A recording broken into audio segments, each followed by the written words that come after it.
چیز میں عرض کر دوں، اسے ذہن میں رکھیے گا، میں کسی کی کمائی کے بارے میں انٹرفیئر کرنے والا نہیں ہوں. سب اپنی کمائی کے بارے میں جانتے ہیں کہ کمائی حلال کی ہے یا حرام کی ہے، سب جانتے ہیں. لیکن ایک بات میں عرض کروں گا آج،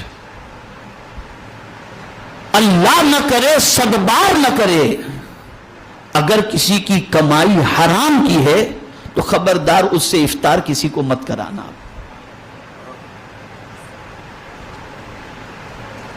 مت کرانا اس سے افطار.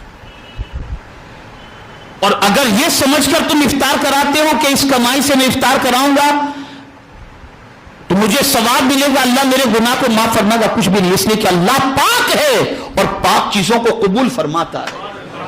یاد رکھیں،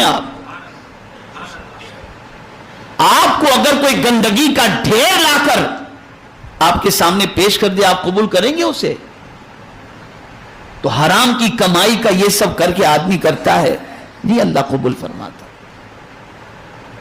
افطار ضرور کراؤ، لیکن کوشش کرو کہ پیور کمائی کا ہو. ضرور کراؤ، اس لیے کہ سرکار صلی اللہ تعالی علیہ وسلم بھوکوں کا احساس دلانا چاہتے ہیں، پیاسوں کا احساس دلانا چاہتے ہیں.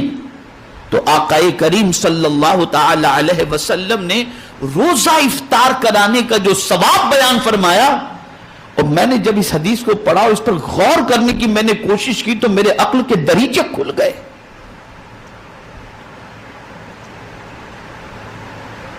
سرکار صلی اللہ علیہ وسلم فرماتے ہیں کہ لوگوں کو افطار کراؤ، روزے دار کو افطار کراؤ. صحابہ نے عرض کیا، یا رسول اللہ صلی اللہ تعالی علیہ وسلم، اگر ہم اس کی طاقت نہ رکھتے ہوں تو؟ میرے آقا صلی اللہ علیہ وسلم نے فرمایا، کھجور سے افطار کرا دو. اس سے نہیں کرا سکتے تو دودھ سے افطار کرا دو. اس سے نہیں کرا سکتے تو پانی کے گھونٹ سے افطار کرا دو، کہ اس کی وجہ سے اللہ تمہاری گردن کو آزاد کر دے گا. یعنی افطار کرانے والے کی گردن جہنم سے آزاد ہو جائے گی. افطار کی فضیلت. لیکن اس کے آگے جو حضور نے فرمایا نا، اس نے مجھے بہت جھنجھوڑ کے رکھ دیا.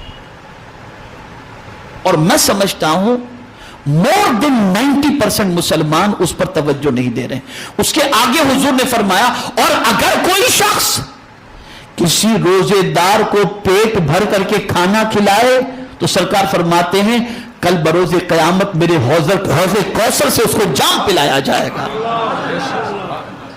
ہمارے یہاں افطار پر پکوڑے سے لے کر کے ساری چیزیں اتنی سجا دی جاتی ہیں کہ ویسٹیج ہوتا ہے، اور غریبوں کے گھر میں کھانے کے لیے نہیں ہوتا، اس کی فکر نہیں ہوتی.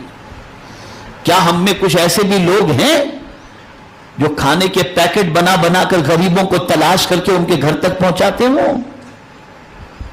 کبھی تلاش کرنے کی کوشش کی؟ ہمارا حال تو یہ ہے، دے کے جان چھوڑا لیا، ہم نے دے دیا نا، بس بات ختم.